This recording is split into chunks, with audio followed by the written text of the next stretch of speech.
Para cortar el plátano, gire el plátano 45 grados. Con precaución, haga una incisión en la cara de... No.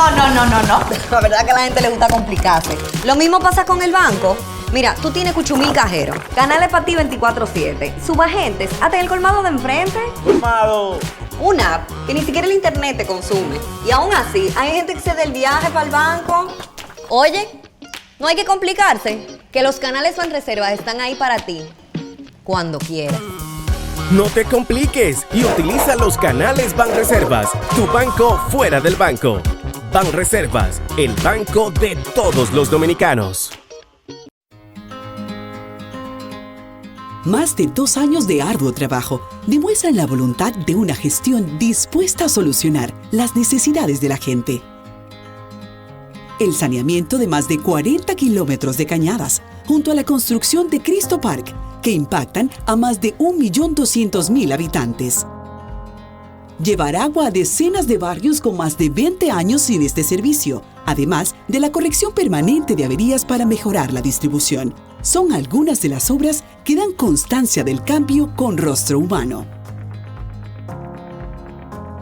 Con hechos, no con palabras. Seguiremos construyendo una gestión histórica.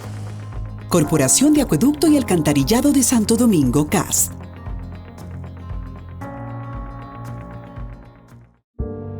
Conocemos a quien nos amenaza, nos insulta, nos golpea, nos hiere. Tenemos que hacer algo. Prevenir y erradicar la violencia contra las mujeres es responsabilidad de toda la sociedad. Si sabes de una mujer que está en riesgo o que es víctima de maltrato, no te calles, denúncialo.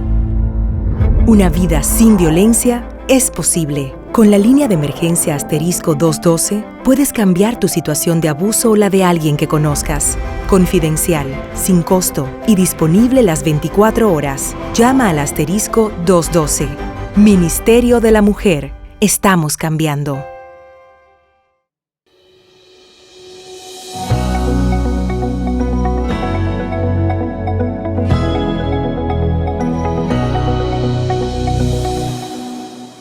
Bienvenidos a esta entrega de Comunícate con Susi en edición especial por el mes de las madres. Vamos a tener a las mujeres de la radio y en esta oportunidad me toca una persona muy especial, una destacada figura de la Z101 del gobierno de la mañana, pero que también ha sido una gran mujer que ha trabajado como funcionaria pública, ha sido abogada por muchos años y tiene el mejor de los títulos que un hijo pueda decir. Es mi madre, Susana Gotró, con nosotros.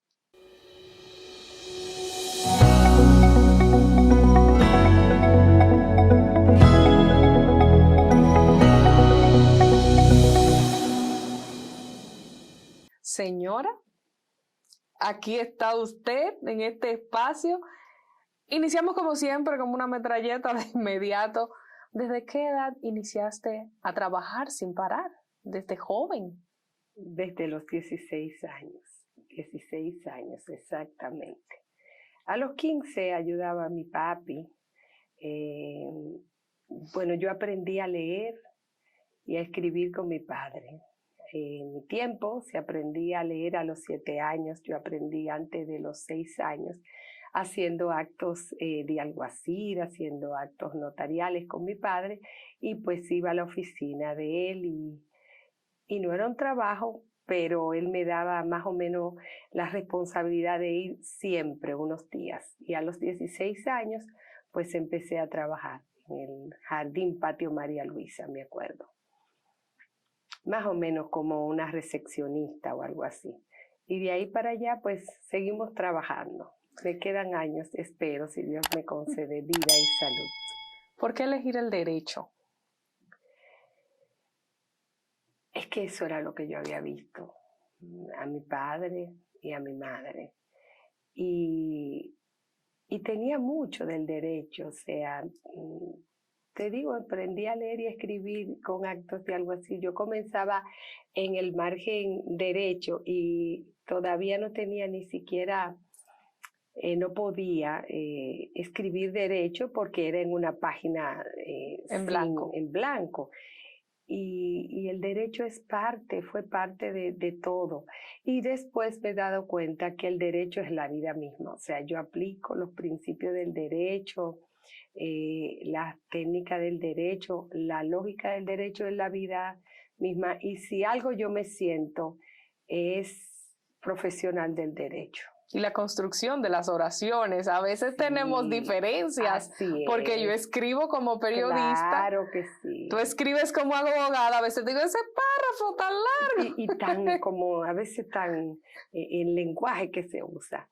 Y por eso, y creo que me fue bien, porque en casi todos los roles que yo he desempeñado profesionalmente o lúdicamente, yo he podido aplicar el derecho, hasta en la poesía, en cualquier cosa, en el discurso político, en la vocería, en todo, en las manifestaciones culturales, en el discurso, en la conversación. Entonces creo que elegí bien el derecho como profesión. Sin embargo, hubo un momentito que fuiste a la UAS, brevemente, a estudiar publicidad. A estudiar, sí, porque yo tengo una vena humanística y como de arte que me llama.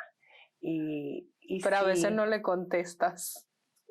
Sí, no le contesto porque es una señora tosuda que a veces cuando te agarra, tú no la puedes compartir con nadie.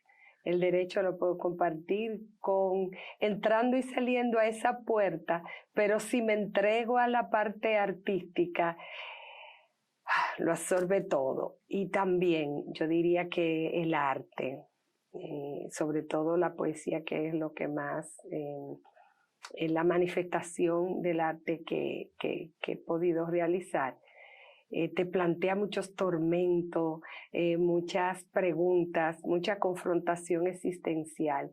Y en este mundo tan vacío, tan vil, a veces tan perverso, hace sufrir, de verdad. Es decir, que quiero guardar esa parte de no jurungarme mucho espiritualmente para poder hacer otras cosas que son más terrestres, que son más acordes con la cotidianidad y con la conveniencia de seguir viviendo. Así es. Y antes de ir a esa parte, brevemente, ¿esa pequeña experiencia en publicidad te sirvió para algo en tu carrera actual? Lo que pasa es, y creo que por eso no lo terminé, a veces le doy gracias a eso, en la UAS en ese tiempo perdí todo contacto, porque yo a veces cuando cierro una puerta la condeno. Lo que había era dibujo publicitario, era más dibujo, más pintura que publicidad. A mí me gustaba la publicidad. A mí me gusta la parte más comercial. No, la parte más creativa publicitaria. Okay. No de dibujante necesariamente. Increíblemente, en ese tiempo había un boom de la publicidad. Ya hoy en día la publicidad como tal se puede manejar con más manejo de tecnología y demás. Era más económicamente, estaba en boom, pero al final fue más rentable para los pintores. Las personas que estudiaron conmigo, aún no trascendiendo así a que todo el mundo lo conozca, no siendo populares, han vivido del arte. No era tanto por lo comercial, sino que era más creación de ideas, que destreza con el lápiz y demás. Y después cerré esa puerta. Como abogada, hay una parte del ejercicio que fuiste abogada de oficio y es una carga muy fuerte hacer ese tipo de trabajo. Tienes que defender en muchas ocasiones casos que no necesariamente son con los que tú comulgues, pero es tu labor como defensora pública. ¿Cómo fue esa etapa? Fue una etapa fuerte porque yo acababa de graduarme y me nombraron, en ese tiempo era abogada de oficio, no existía la defensoría como tal. Bueno, de hecho, una de mis designaciones en ese tiempo, la Suprema Corte, que estaba conjuntamente la parte administrativa con la Procuraduría empezó a separarse en ese tiempo, me designó para formar la escuela junto con jueces, parte del Ministerio Público, los primeros defensores públicos. Y pues en ese tiempo los casos que llevaban los abogados de oficio eran solamente en materia criminal y solamente de materia criminal aquellos que no tenían nada, o sea, ya ellos habían agotado los abogaditos picapleitos que habían en ese tiempo en el Palacio de Justicia y de verdad eran pobre de solemnidad, no tenían nada, no tenían ninguna herramienta para defenderse o tenían bastante culpabilidad. Y me tocó defender en muchos casos. Me acuerdo que en ese tiempo nosotros lideramos un movimiento para que nos eximieran de defender droga. Y después yo misma que lo logré, que nos sacaran, empezando a ver los grandes consumidores porque hoy en día, aunque la ley no es la misma ley, y la ley que está vigente, la 5088, es disque más drástica, pero entendía más el consumidor como un enfermo. Y nosotros después tuvimos que ver mucha gente que merecía ser defendido y porque realmente eran enfermos más que traficantes. Y sí, también otros tipos de casos, parricidio, violaciones, muerte de hijos, asesinatos con conflictividad social muy fuerte. Sí, fue una carga muy grande, muy fuerte, sobre todo porque yo me había mantenido hasta ese tiempo muy alejada de esos comportamientos tan sórdidos en los cuales esa gente habían tenido conflicto con la ley. Y yo soy una persona muy sensible y fue fuerte para mí, pero me enseñó bastante y todavía he encontrado gente que le pude arrancar, logrando sacarla de los expedientes de la calle y de una experiencia ya que lo marcara para toda la vida. Ya en otro ámbito has tenido mucha experiencia, no solamente trabajando, sino en cuanto a tu preparación académica en el derecho que tiene que ver con la parte del sector eléctrico y el sector minero. Y bueno, estuviste en EDESUR, estuviste en EDEESTE, estuviste en el Ministerio de Energía y Minas al principio como encargada jurídica, la Comisión Nacional de Energía, sí, fuiste viceministra, claro. Una larga Fui formadora trayectoria. Que mirando el otro día fotos del pasado, creo que adiestrar a personal del sector eléctrico fue una de las experiencias más gratificantes para mí. Sí, ciertamente hice todo eso. Y antes de eso también, en mi paso por las cámaras, estuve en la Cámara Civil y estuve en estadísticas judiciales, estuve también, como te digo, en la parte de abogada de oficio. Yo me califico como una abogada muy técnica. O sea, yo fui siempre encontrando un poquito más en los procesos y siempre buscando la parte de regulación, que yo diría que lo que es regulación, rectoría, control en el Estado es la gran tarea que no ha hecho el Estado. Y es la parte preventiva de las acciones de corrupción, de distracción, de los grandes errores que se cometen desde el Estado.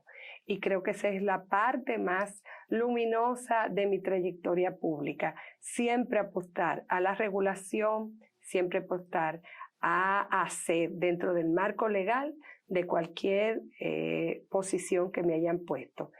De los cargos que tuve también, fui gerente de regulación en la Dirección de Compra de Energía y Regulación. y creo que fue un reto muy grande para mí, porque estuve compartiendo básicamente con ingenieros y con gente formada en la parte de ingeniería y demás. Y eso pues aún me hizo reforzar más mi parte técnica. ¿Qué necesitamos en República Dominicana para que logremos que en las diferentes instituciones se haga una regulación apegada a los estándares establecidos? Si tú me dijeras, lo primero que yo haría es que los titulares sean gente que conozcan de los sectores y que se lean la ley y el marco legal y los procedimientos que van a tener que aplicar. El primer déficit que yo he visto en mis 36 años que duré en el Estado era que ponían una persona que llegaba empoderada, y cuando tú empezabas a relacionarte con él, te dabas cuenta, o con ella, que no conocía su marco legal, su marco de regulación, su ámbito de actuación, sus límites, y que no se conocía la ley de procedimiento administrativo y derecho de los administrados frente a la administración, que es la gran ley que engloba toda la actuación de la administración, y eso indica el debido proceso, el derecho a fundamentar las decisiones, el derecho a tomar una decisión bien informada, el derecho de facilitación, todo ese marco legal que se viola y que termina en grandes errores del Estado y que va creando el sendero para que cuando alguien se desvíe de su actuación quede huellas, viene de esa falencia, a veces inclusive sin mala fe. Es que no saben, es que lo nombran ahí. Es más, inclusive hay gente que viene de un sector de la parte privada y tiene 20 y 30 años ahí, y cuando tú le dices no, pero que eso no procede, conforme te dice que no, y cuando tú le demuestras, es que nunca se tomó el tiempo de leer y con humildad. Creo que hay mucho desconocimiento sobre todo, y hay muy poco control, muy poco régimen de consecuencia, y hay muy poca fiscalización, muy poca fiscalización. Aquí un ministro llega, cambia todo en detrimento de los ciudadanos a lo que le debe de servir, de los mismos empleados, elimina procesos, elimina servicios y nada pasa. Toma decisiones de compra, toma decisiones de contrataciones, de eliminación de departamentos.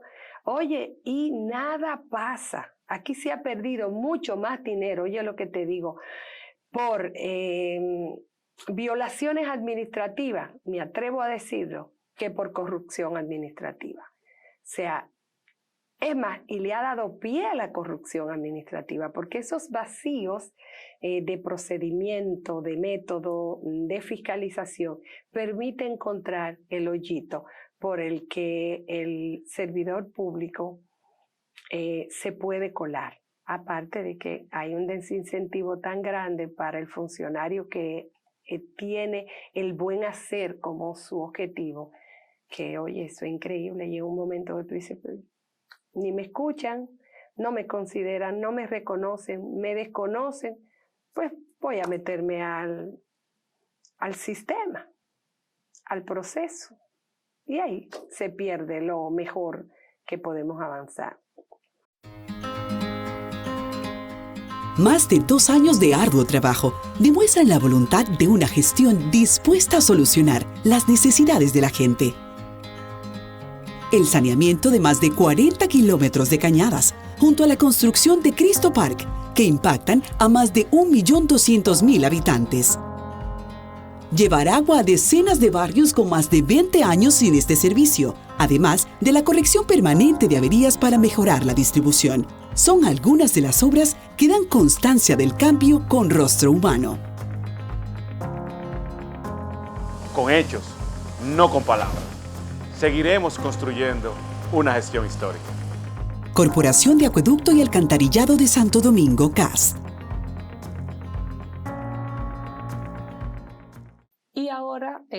la parte, siguiendo en el sector minero, estás desde la acera del sector privado, Sí, como por vicepresidenta ejecutiva de la Cámara Minera Petrolera, que pues la han conocido muchos sectores ahora con tu designación. Así es. Creían algunos que era una entidad pública, Claro. y es una entidad privada. Las cámaras Así es. regularmente son de naturaleza privada. Así es. ¿Qué hace la Cámara? ¿Cuál es tu rol en la Cámara? Mira, la conoce menos de lo que yo quisiera, por algunas razones muy particulares. El sector minero es un sector muy conservador, muy modosito, muy tranquilo. Para nada tiene la agresividad o el nivel de exigencia que la importancia y la impronta que ha tenido en el desarrollo económico y social del país demandaría. Y estamos trabajando en eso dentro del plan de trabajo, dentro de la filosofía, dentro de las instrucciones que nosotros recibimos. La Cámara es más gremio que Cámara, en el sentido de que las cámaras que agrupan sectores en su estadio superior, cuando no tienen las luchas que tiene mi sector, pudieran dedicarse más a hacer negocios, a poner en contacto a personas, en facilitar la inversión, en hacer asociatividad y demás. Gracias a Dios, puede ser un beneficio, debiese ser un beneficio. El sector minero es un sector en el que tú tienes que tener la inversión desde cuando estás en la prospección. O sea, claro, hay apalancamientos posteriores, pero no es el tema del sector minero una falta de inversión. Más bien el sector minero tiene una falta de responsabilidad institucional, de toma de decisión política, de acompañamiento de la administración en su proceso, y entonces la Cámara está en esta etapa relanzándose, primero visibilizándose, después tratando de llamar a sus miembros para que miles de gestiones que tienen que hacer en su proceso de permisología, en su proceso de licenciamiento, en su proceso de rendición de cuenta con la administración, entienda que puede ser gestionado, que puede ser visibilizado y que pueden ser diligenciados como gremio, como un colectivo. ¿Qué tiene también de diferencia nuestro sector? No compiten entre ellos, porque la venta, el término de la cadena, pues se da en el mercado internacional abierto. Entonces, no debiese por la naturaleza misma, esa competencia. Y eso hace que también cuando en un sector no hay competencia, no necesariamente tiene que coexistir o tienen que estar coincidiendo tanto. Sin embargo, por el hecho de algunos prejuicios y mitos que hay, por la falta tal vez de divulgación del Estado, del cumplimiento de las empresas, hay mucha confusión. Y la historia o la situación de una empresa se le transfiere a las demás. Por lo tanto, ellas necesitan trabajar unidas en el cambio de percepción, en la respuesta que hay que presentar, porque una situación particular de una empresa puede afectar a otra o de un proyecto, porque hay empresas que tienen varios proyectos y que están en varios de las actividades de la cadena, explorando, otras están explotando, otras están en fase de construcción, otras están en desarrollo, en expansión, en relanceamiento, y otras están en el cierre, que es una parte también del ciclo minero, que ya cuando se termina la actividad de producción. Se sataniza mucho el sector y a veces sí. Eso hace que se detengan mucho los proyectos. Claro. ¿Por qué? ¿Qué hace falta para que esto cambie? Y aquí está hablando Susana. Olvídense que está hablando la vicepresidenta ejecutiva, porque, bueno, yo hago opinión y es algo que negocié con mi paquete y con mi contratación, que dentro del marco, ¿verdad?, de los límites de mi posición podía tomar algunas decisiones. Yo diría que lo único que falta es voluntad y responsabilidad institucional. Voluntad administrativa, la gente dice política, porque bueno, el presidente es el jefe del sector público y del Estado. No tiene que ser político, yo diría que administrativa, porque ahí está el marco legal, ahí están las normas y hay que tomar decisiones. Entonces, eso es lo que nos ha faltado. Y tal vez porque es un sector que no presiona, no se niega y no cae en algunos incumplimientos como otros sectores. Bueno, pues si no nos están facilitando, pues yo voy a parar la producción. O no extorsiona. Exacto, no hace presión que a lo mejor fuera legítimo. Y eso es lo que falta.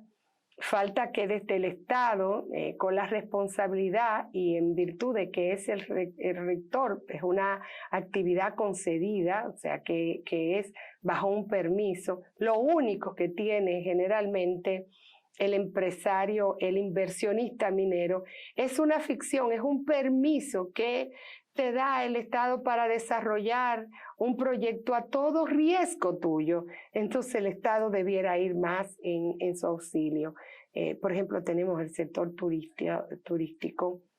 El turismo es la perla de ahora mismo, la joya de la corona, pero el sector turismo es el esfuerzo, es el resultado de mucho esfuerzo del Estado. El Estado tiene un gasto administrativo fuerte desde el Ministerio de Turismo, que ha hecho un excelente trabajo, pero hay un gasto administrativo, hay una disposición, hay una dedicación del Estado. Luego tenemos las exoneraciones y tenemos una serie de incentivos en el cual el Estado pues tiene una presencia y asume los proyectos casi como si fuera él. El Estado invierte en este estado de cosas.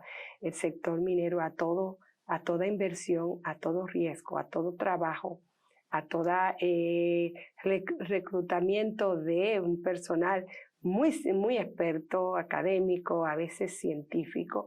Entonces, el Estado debiera de ponderar qué recibe y qué da para intervenir en las pequeñas situaciones que ralentizan las inversiones que pueden transformar comunidades enteras. Y que se hacen desde la sostenibilidad. Claro, es que mira, yo le digo a la gente, fuera tan fácil entender y defender el sector, porque es que son inversiones tan grandes que nadie la va a poner en riesgo de que haya ni siquiera una oposición a un proyecto. Son inversiones robustas que están sometidas bajo estándares inclusive supranacionales, porque casi todos los inversionistas cotizan en bolsa y están obligados, en virtud de esas transacciones internacionales, a tener unas normas anticorrupción, de transparencia, de cumplimiento de impuestos, de cumplimiento de derechos humanos, de estándares de equidad inclusive. Medioambiental. De medioambiental ni se diga. O sea, medioambiental fue lo primero, lo que tal vez la gente tiene más en el imaginario colectivo. Es el primer estándar en el escalón para conseguir las certificaciones de calidad. Ya estamos hablando de seguridad y de bienestar de los empleados. O sea, estamos hablando de unos estándares de sostenibilidad, porque la sostenibilidad no solamente es ambiental, es social, es económica, es transformar los medios de vida de las comunidades, es seguridad laboral, es jornada laboral, es inclusive equilibrio mental, es inversión en automatización, en maquinaria, es hacer los procesos, aún siendo más costoso desde el punto de vista de la inversión, más beneficioso para el trabajador, más seguro y más sostenible en el tiempo.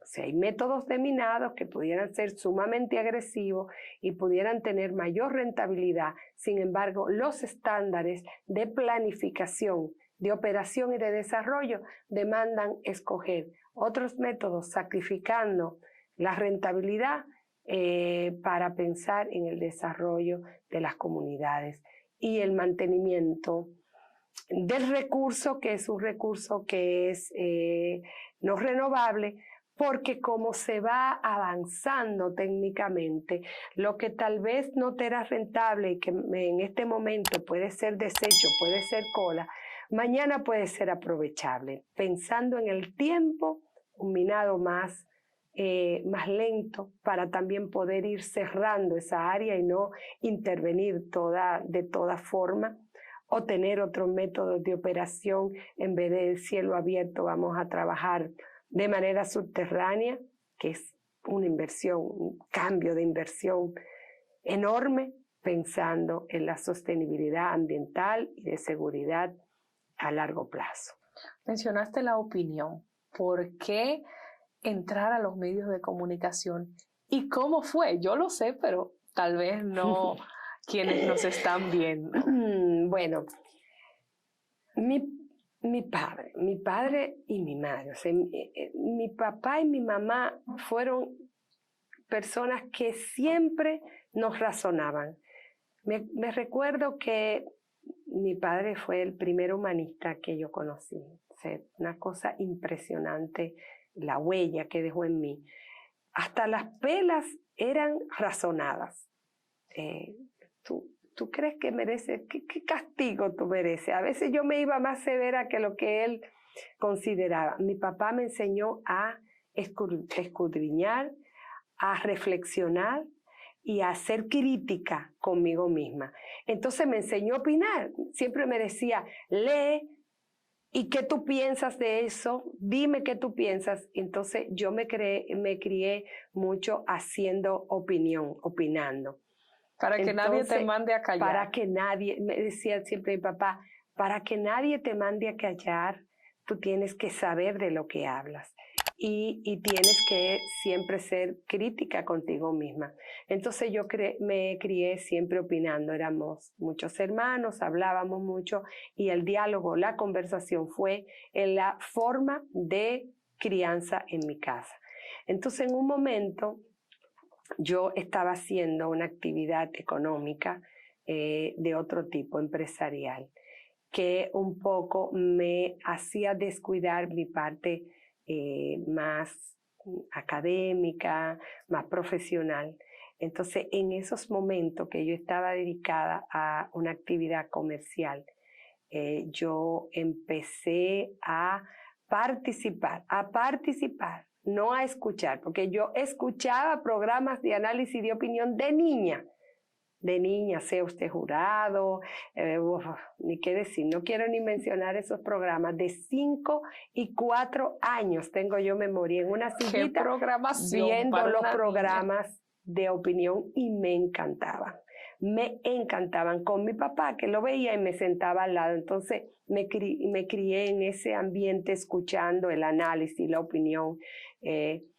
Entonces empecé a retomar esa parte y a participar en los programas a través de las llamadas telefónicas. Yo llamaba y me fui diferenciando desde el primer momento. Primero ya yo tenía una formación y demás, y entonces me dieron la oportunidad en un programa y en otro y en otro, en pequeñitos espacios. En la parte de las revistas se usaba mucho que los matutinos, entonces a las 10 entraba la revista y con algunas periodistas más que eran medio de revista de opinión, ¿sabe? En general la historia de la radio de las mujeres era... De sociales. Era sociales. Vamos a decir que sí, sociales, farándula y vida familiar y no sé, tú sabrás más los términos porque te formaste en eso. Y me fui colando, ellos fueron viendo que yo podía o me escuchaban en radio participando me decía, pero, y me fueron dando una esquinita y ahí yo pude expresarme. La opinión para mí es algo, es parte de mí. Yo creo que ahí yo he hecho una liga de todo porque yo opino mucho desde el punto de vista de mi formación de abogada, de mi formación y de mi experiencia y de mis años en la administración pública. Y cada día la opinión es más retadora, tú lo sabes, cada día, porque ahora hay una mezcolanza de cosas y además ahora es más actual. Con las redes sociales. Y también es más efímera, o sea, es algo que todos los días hay un tema. Claro, hay una saga, nosotros tenemos problemas ancestrales y discusiones ancestrales y desencuentros sempiternos, yo creo que nunca se van a acabar, y coyunturas y debates que van a pasar durante todo el tiempo, muchos años, hasta que nosotros consigamos estadio de verdadero desarrollo, pero los sucesos y la actualización de esos temas es muy rápido. ¿Cómo te preparas cada día para salir al aire en la Z101?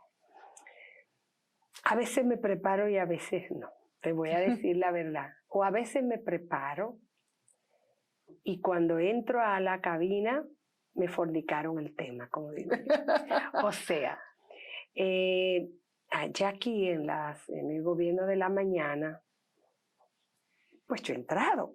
Estoy pujando ahí, ¿verdad? Porque yo tenía otra posición en la tarde, yo era coordinadora, este programa es más tradicional, hay figuras de más tiempo y yo he llegado a pulsear, como todas las mujeres que llegan a espacios como este, no a confligir, pero por mi espacio. Y siempre hay un orden de los comentarios. Y yo tengo una sola exigencia para mí. Yo tengo que tratar de estar siempre sobre el tema que yo entienda, me puedo equivocar, que amerita ser tocado porque es de interés o es escandalizante. O sea, o creo yo que tiene la importancia suficiente para asumirlo y eso hace que los compañeros que van a opinar antes pues ya tienen su opinión.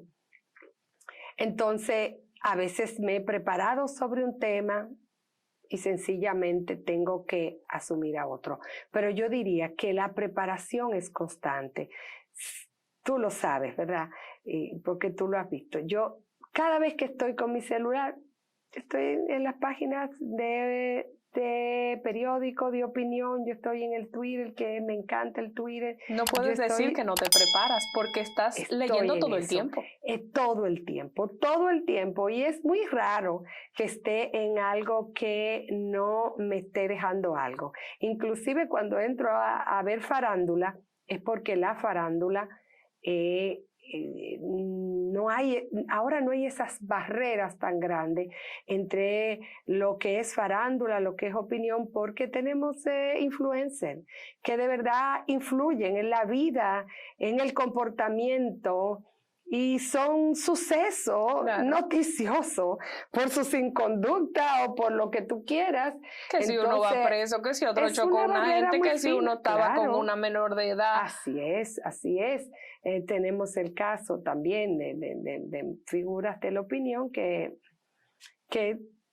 son faranduleras, que les gusta el caso. Entonces, hasta en eso ahí estoy nutriéndome. Y yo diría que para hacer opinión, para formar una opinión, cuando uno es realmente responsable, uno tiene que tener mucha base. Siempre te comentaba que a veces tú lees un libro y solo te queda una frase. Uh-huh. Y a veces ni una frase, sino un concepto sobre todo lo que tú leíste. Entonces vivo leyendo.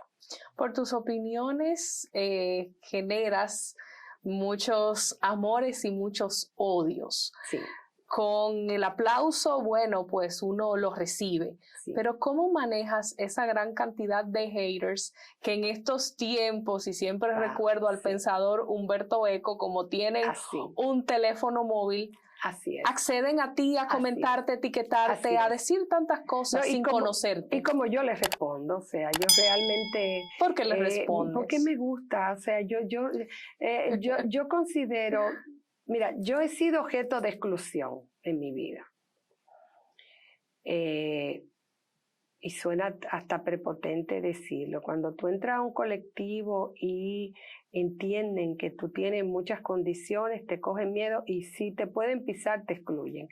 Y yo he visto y he vivido eso. Entonces, por eso yo no hago esas diferenciaciones. Yo a cualquier insignificante, me excusan el término, yo les respondo. Insignificante en el sentido de que la gente entiende que es insignificante. Algunos son insignificantes y algunos hay muy conocidos y son bien insignificantes en el sentido de la insignificancia del valor humano. Entonces yo les respondo a la gente y soy bien abierta. Lo manejo, bueno, he aprendido que a veces uno es víctima de los prejuicios y de las minusvalías de los demás. Yo tengo algunas características que son muy particulares. Entonces, la gente tiende a juzgar por su pulsión y por lo que conoce. Y a veces inclusive me percibe, ay, que ella es conocida, que ella es así, yo no soy nada así. Y entonces manejan sus resentimientos, sus odios. Son haters hasta que te conocen. Pero ya no me duele. De verdad, ya no me duele. Yo al principio sí, ya no me duele. Ya yo he entendido que me da pena. Me da pena porque cuando una persona se prejuicia con otra sin conocerlo, es que es muy limitada. No ha podido expandir su espíritu. Yo tengo cualquier cantidad de gente que de verdad me hicieron cosas para que fuéramos enemigos a muerte y hoy en día son gente que me quiere de verdad. Entonces, yo lograr esa amplitud de la mentalidad, expandir mi espíritu, me hace sentirme que he tenido unas oportunidades que otra no tiene. Entonces, cuando veo a esa gente así, me doy cuenta que van en un escalón espiritual pequeño, entonces no puedo juzgarlo desde mí. Uno siempre juzga desde los valores que uno tiene. A veces hay gente que le hace una cosa a uno y uno dice, pero tú sabes lo que me dice. Pero que no tiene esas conciencias, esos valores. Para él no fue tal ofensa, porque no tenía esa conciencia. Entonces, eso me ha ayudado a dominarlo. También me ha ayudado a retarme a mí. A mí no me gustan los enemigos. No me gusta que el que piensa mal de mí tenga razón. Entonces, eso me ha ayudado a perfeccionarme y además, tú sabes que ya yo estoy viejita. Entonces ya a mí no es que no me importa como de que, bueno, yo estoy por encima, sino que no me importa porque sé que él no tiene razón. Claro, ¿entiendes? Sé que él no tiene razón, entonces eso me dice, imagínate, hay gente que piensa o se prejuicia conmigo en algunas cosas que a los amigos míos le da pique. Los que me conocen se molestan. Yo cojo unos piques que no te puedo explicar. A veces veo algunos comentarios y me pasa que en temas en los que entiendo que muchos de esos que te critican pueden estar de acuerdo contigo, no comentan. Sin embargo, cuando haces un comentario que sé que van a estar en contra, ahí publican una serie de cosas que yo digo, pero es que no escucha todo lo otro que dice. Se quedó en algún momento de algo que vio. Porque siempre has tenido la capacidad de, independientemente tengas una posición, eres capaz de criticar esa posición de alguien con la que hayas sentido afinidad. Y de empatizar también, o sea, y de empatizar para saber por qué el otro opina de esa manera. Mira, la gente, el sumum, el culmen de las cualidades para mí son dos. Y diría que una. El agradecimiento, para mí la gratitud, engloba muchísimas cosas buenas. Tú tienes que tener nobleza, tú tienes que ser desprendida, tú tienes que ser valiente, porque si no, cuando te toca defender a una persona a la que tú le tienes gratitud, si tú eres cobarde, tú no vas a ser agradecida. Entonces la mayoría de gente no asume posturas que la puedan poner en cuestionamiento. Y más ahora, que estamos en el tiempo en que cualquiera explota y se sube y que la indignación es una forma de proyección. Entonces, por eso mucha gente que está de acuerdo conmigo, que no se atreve, porque yo a veces asumo posturas de verdad muy de avanzada, de verdad muy fuera del molde. Entonces, aunque estén de acuerdo, ellos saben que eso le puede generar que le caigan arriba, porque esta es una sociedad hipócritamente conservadora, donde estamos en un nivel de apertura, de libertinaje, de todo, pero a la hora de decir, a veces los más libertinos, son los que asumen con relación al otro las posturas más moralistas o más conservadoras. Entonces, por eso yo sé que no siempre voy a estar acompañada. De hecho, a medida que tú subes la escalera, te vas a encontrar con menos gente. La gente en los primeros peldaños, hay mucha gente, pero a medida que el esfuerzo es mayor, que el abismo es más grande, que significa la persistencia de seguir escalando, tú te vas a ir quedando sola. Y yo te digo, en esta etapa de mi vida, la única compañía que yo preciso es de mi familia. De verdad, es de mi familia. Estoy preparada para desapegarme o estoy desapegada de casi todo. Incluyendo la política. Incluyendo la política y sobre todo la política. Y eso me ha permitido ver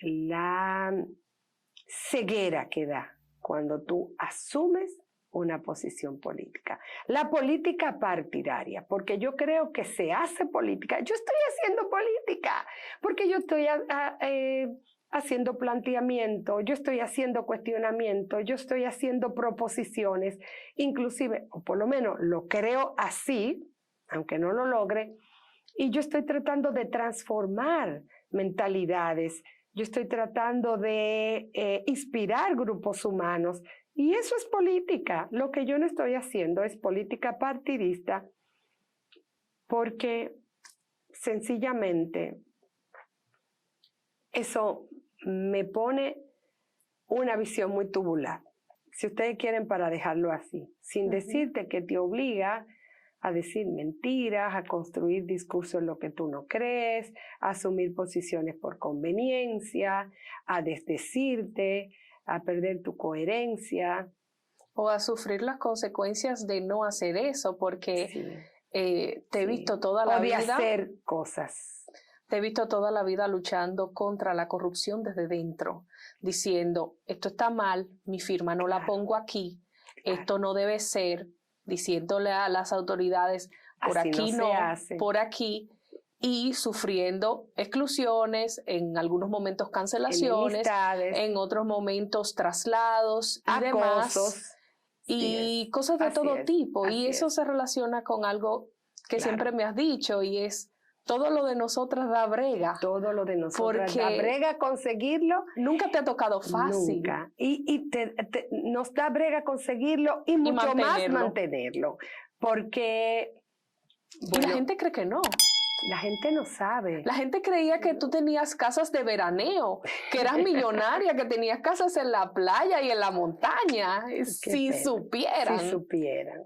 Y si supieran que no la tengo, que lo pudiera haber tenido por todo lo que he trabajado, pero si supieran que no me interesa tampoco, mija, y tú lo sabes, no me interesa.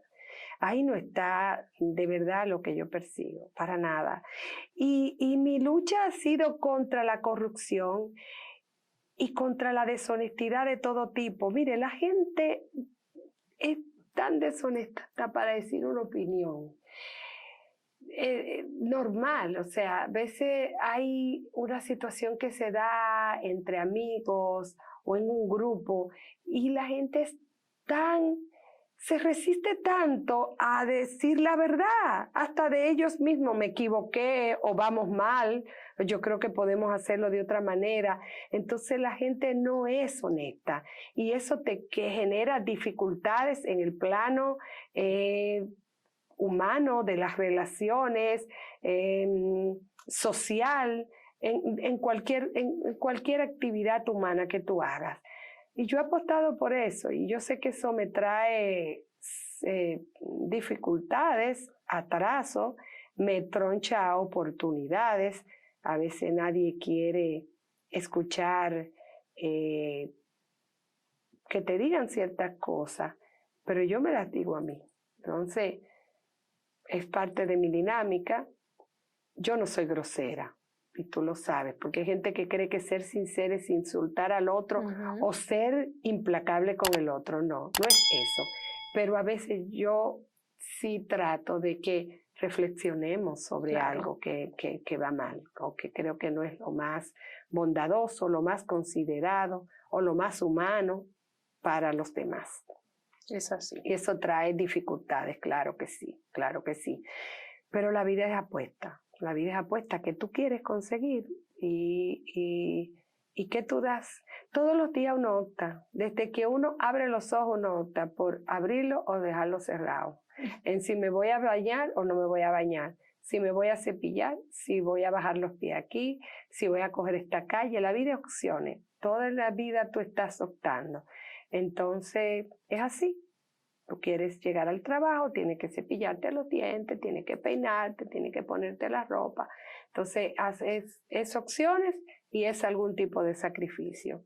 Y yo he optado por algunas cosas que me dan muchísima felicidad y satisfacción. Como ayudar a los demás. Yo siempre digo que tienes un plan de desarrollo para todo el mundo. Sí. Conoces a alguien hoy, mañana plan te de le desarrollo y de sientas, crecimiento. te le sientas al lado a decirle todo lo que esa persona puede hacer para ascender, crecer profesionalmente, y no puedes ver a alguien en necesidad porque quieres dárselo todo. En este mundo donde cada quien piensa en su beneficio personal, ¿por qué das tanto si los demás no necesariamente te van a ayudar a ti cuando necesites? O sea, mi padre y mi madre. Eso es una cosa increíble. Nos enseñaron a dar hasta el sacrificio y a sentirse bien dando. O sea, hay que realmente, yo le digo a las personas que son muy cercanas a mí cuando me dicen, Susana, tú eres generosa, tú eres sensible, es que me da satisfacción. Me da una satisfacción terrible. Yo me siento bien. A mí me mortifica ver una gente en necesidad real. O sea, yo no me siento bien. O sea, y dejas de hacer cosas para ti, para ayudar a otros. Pero estoy haciendo para mí porque de verdad me da satisfacción enorme. O sea, de verdad...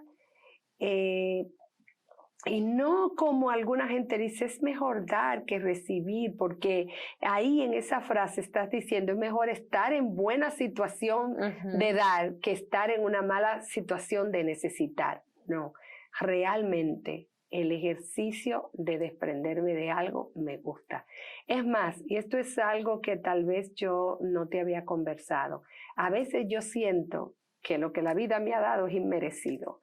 Si yo me siento como, ¿qué tanto me ha dado la vida? ¿Qué tanto? Porque yo he conocido tanta gente sin nada y pienso diariamente en tanta gente que le falta cosas, que le faltan a veces hasta alegría, es más, que le falta raciocinio, porque no estudió, no quiere estudiar y tiene una mente estrecha. Y yo digo, esa capacidad de entender, de ver el mundo ancho y amplio, es un beneficio tan grande, de yo ver un poquito más allá que los demás.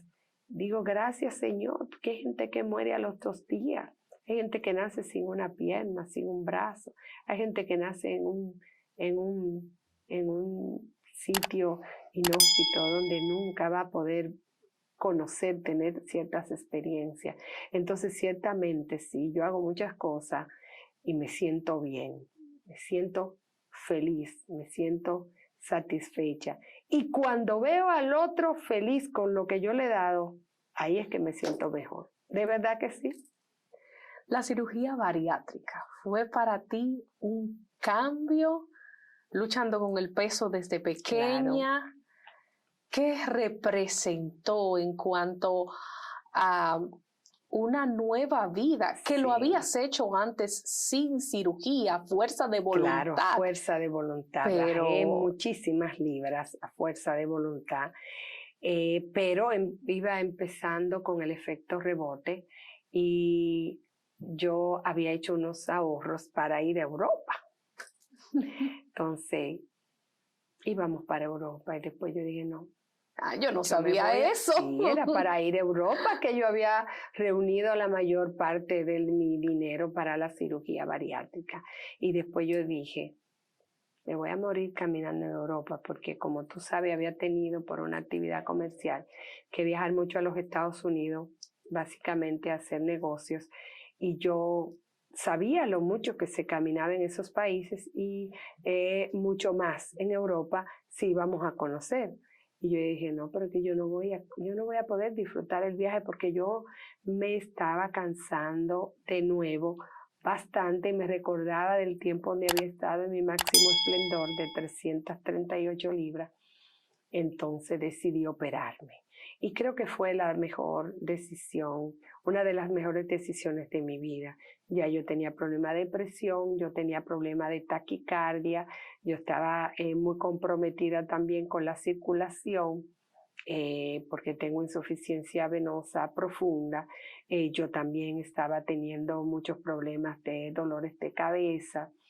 Yo estaba teniendo problemas del equilibrio, porque estaba muy gorda y entonces estaba forzando mi cuerpo para poder hacer el ejercicio de movilidad y estaba debutando inclusive con infecciones urinarias porque para ir al baño me costaba y yo iba reteniendo el orina. La obesidad es muy, le hace mucho daño a la salud y me operé y bueno, me siento feliz, me siento contenta, creo que fue una buena decisión. Agradezco a Dios haberme podido operar y rebasarla.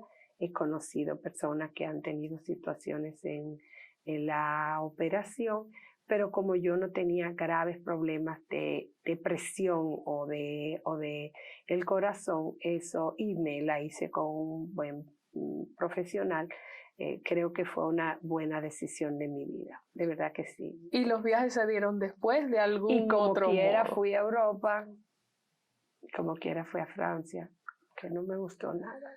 Parisinos son muy... Pero Alemania sí te gustó Alemania mucho. me encantó, me sentí muy bien en Alemania, me trataron también muy bien. Yo tenía muchos prejuicios de la historia de Alemania y para nada, me sentí muy bien, volvería. De hecho, pienso volver ahora con unos asuntos profesionales. Es primicia para ti. ¡Ay, caramba! Pero España, sin duda, me gustó más la madre patria, más que nada. Y me gustó ir a Europa, es un sueño que siempre tenía, porque pues la historia casi todas las películas de época y los libros de época se referían más a Europa. Y fui a Europa sin las 338 libras que yo podía alcanzar si no me hubiese operado de bariátrica. ¿Qué ha representado para ti la maternidad, no solamente de mí, de Nelson, de Sara, también de Mabel y finalmente ser abuela. Mi mejor empresa, mi mayor conquista son mis hijos. O sea, sin duda, el mayor privilegio que Dios me dio fue haber tenido mis hijos. Tú que eres mi primogénita, el momento más impresionante de mi vida, no que los otros partos no lo fueran, pero que fue realmente, me convertí en una mujer ese 7 de enero. Nunca olvido la primera visión que tuve de ti, no fue tu cara, fue tu espaldita, tenía muchos vellitos y sin duda el momento mágico, toda la fuerza que yo tengo como persona, como mujer, que creo que es mucha porque así la vida me lo ha demostrado.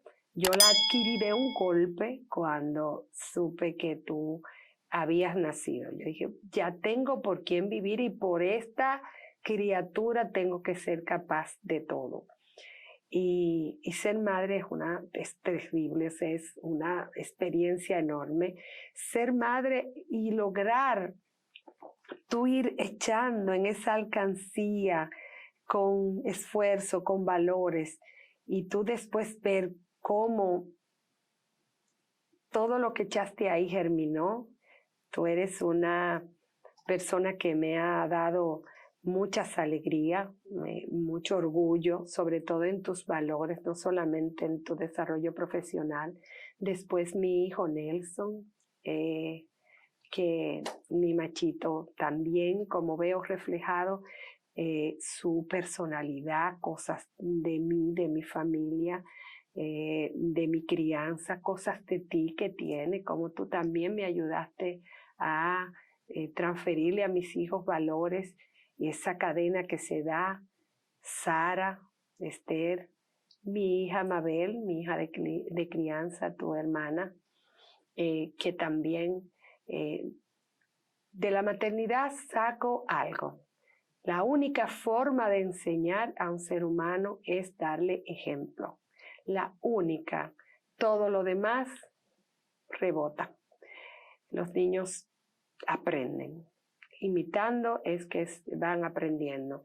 Entonces eso me ha obligado a mí a hacer muchas cosas en el entendimiento que yo soy responsable de un ser humano. Responsable de su felicidad, porque darle una malcrianza a un hijo es condenarlo a muchísimas cosas, inclusive al peligro de perder su libertad, su estabilidad mental, pero también mi responsabilidad con los demás. Hay gente que dice, no te metas con mis hijos. Sí, pero el hijo que tú crías es la sociedad de mañana y sus acciones, sus situaciones, sus falencias, sus traumas van a impactar en la sociedad, sus malas costumbres. Entonces, para mí eso es lo más grande. Y mi nieto, mi alegría. Mi nieto Evan es mi alegría. Llegó un momento por situaciones muy particulares donde yo te dije, Dios, ya yo me puedo morir. Ya yo me puedo morir. Ya yo he vivido muchas cosas y yo me puedo morir. Y no es que quería morir ni atentar contra mí, pero sentía pocas cosas por las que seguir adelante. O sea, yo sentía que ya yo había hecho muchas cosas.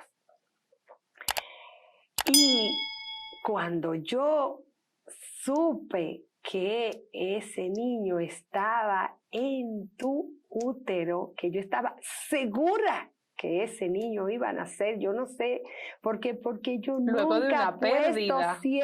Sí, después de una pérdida.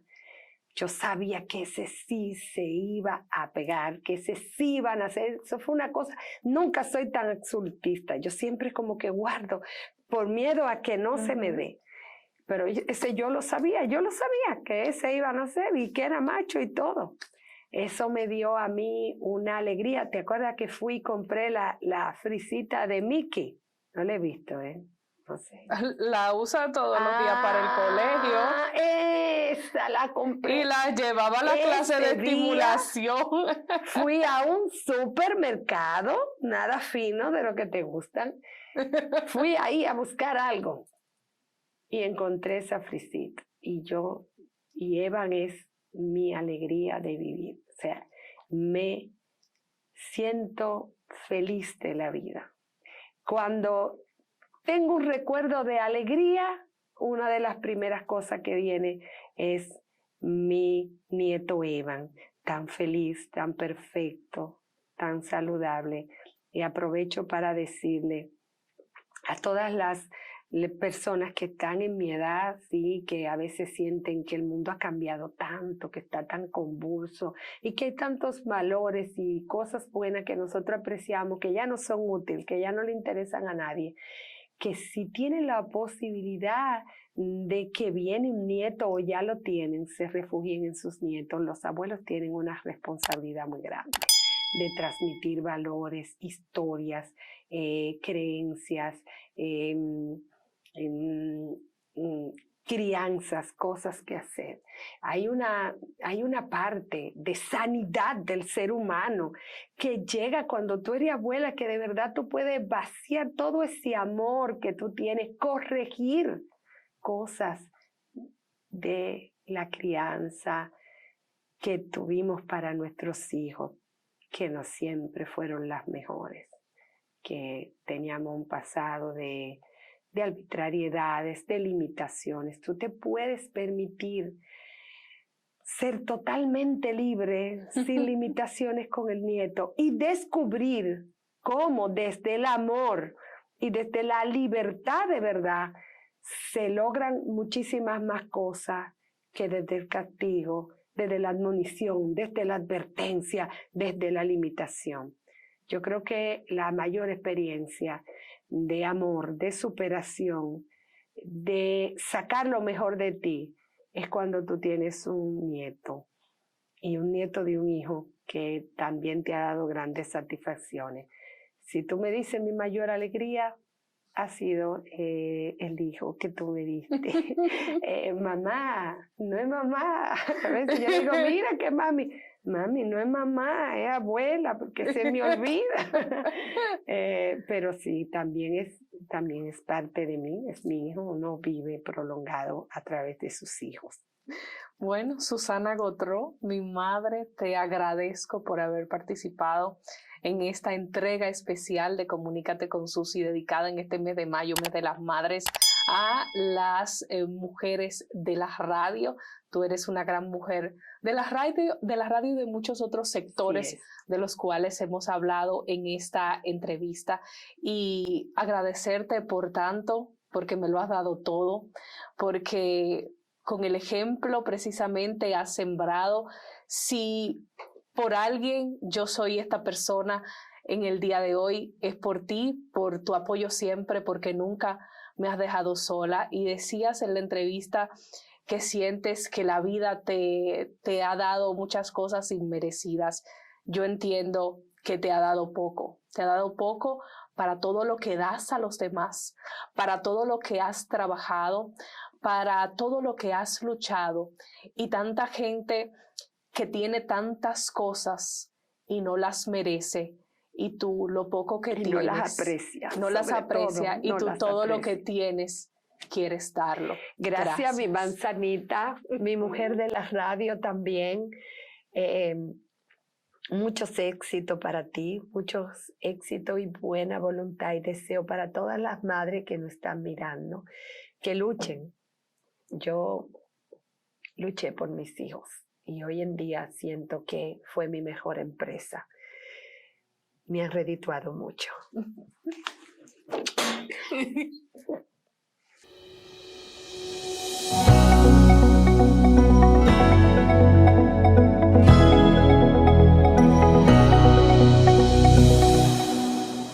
De esta forma y con este motivo final llegamos a la última parte de esta entrega. No sin antes recordarle que le den clic a la campanita, así activan las notificaciones, se suscriben y se enteran cuando tenga un nuevo video. Recuerden seguirme en mis redes sociales, estoy en Twitter y también en Instagram como Susi TV RD y estoy en Facebook y LinkedIn como Susi Aquino-Gotro. Bye bye. Para cortar el plátano, gire el plátano 45 grados. Con precaución, haga una incisión en la cara del... No.